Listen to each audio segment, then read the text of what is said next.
stocks the whole Kasi, story.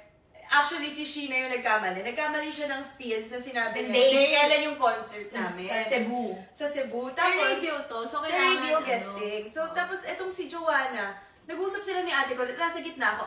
Ako na yung susunod na mag-spill. So, Ano nasa gitna? Hindi ka nasa gitna namin. ay, nasa gilid. Si Ate Aya. Ate Aya pala. Yung mag-spill na kayo, isingit nyo na palitan nyo yung date, Bubulungan. ganyan. Ako yung nag-spill nun, so parang thank you guys. Si Joanna, ginanon niya ako. Eh di na-alarm ako, kasi, okay, and see you on our next world tour on Cebu. On Cebu! Kaya palayo ko ngayon ay Once.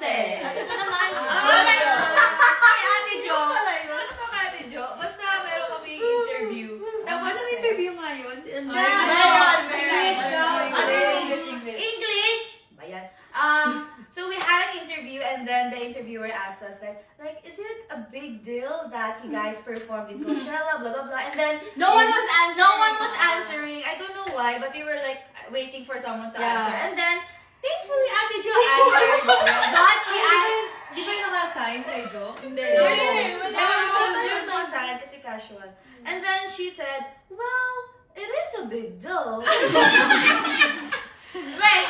Guys, nakakatawa. Explain ko, kasi same yung, kasi may short eye and long eye, like big. Coach Anna is here judging us. And then, ayun, napag ano niya, well, ang bagay pa kasi.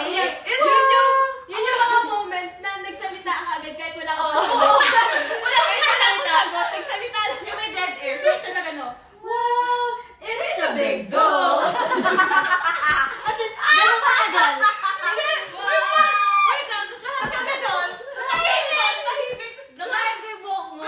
Parang gumanon tayo lahat. Pero na-realize natin na walang natatawa kasi nga seryoso siya. So, walang tumawa nun Walang ah. tumawa. Pero after ng interview, naka-roommate kami si Stax sa isang bahay. Tapos sabi ko, Stax, wala ba yung ano? Sabi niya, Big deal? ang taliligin pala niya! ang tagal, di ba, tinanong? Ako tinanong, may dead air. Well, it is a big deal. Well, it is a big deal. Well, Nakatingin mo siya sa akin, no? Katabi ako niya. well, it is a big deal. Sana i-release yun. Baka Sana yun. bumangat. Baka ikat kasi mali yung pronunciation. Na-realize mo dyan pag sabi mo. Let's embrace it. Hindi niya na-realize. Kasi sumagot na siya eh. Kaya ba yung peoples? Yung peoples. May kita nila yung... At least sumasagot. At least Okay lang sumasagot. yun. Hindi naman naman sila mabawi na niya. Hindi naman ano dito yung grammar. Sumasagot siya. Yung mga ganun kasi yung mga halimbawa wala sumasagot. So, Ikaw na. kahit wala pang talagang sagot sa utak. Hindi kasi automatic pag first question ng interviewer, ikaw na Diyos ko, yun. nakakaano. It is a big Or deal. nababawi na, nare-reveal niya sarili niya. May... Points pa na Ano nare-reveal tawag? niya. May mannerism si Joe kapag patapos na siya sa sentence, like, and then, shake mo yung ulo mo. Hindi. Kasi pag sumasagot, I tend to look at Okay, the one who's answering. Tapos sabi niya, and you know. Aray! Nagagano mo! Ano ba na-receive natin mo? Sabi niya, Wait lang. Hindi pa tayo tapos. Ano ba yan? Ano yung sinabi mo last time? Oh, because you love it, it's about performance. Do what we do what you love, as long as you're performing well, with your heart's full, and that's just the beauty of it. Hindi ba yung, that's the beauty of being That's the here. pala yun, that's the beauty of it. Hindi kayo stop mo. Hindi, kay Ate Aya muna. But, Ano kaya kaya? Demure sa Ate Aya. we know because we know. Because Tapos, Hindi, merong interview, meron kami sit-down interview, tapos written lang siya. So, kapag written lang, di ba usually may recorder? Ito kasi, nasa gitna, tapos si Ate Aya, sabi ko talaga, oo. Akita na ang bagay. Sabi niya kasi, kunwari, yeah, because, Malapit kami lahat eh. Kailangan, sabi niya sa akin, Pitay namin. because, Oy, hindi ko yun. Ayan o.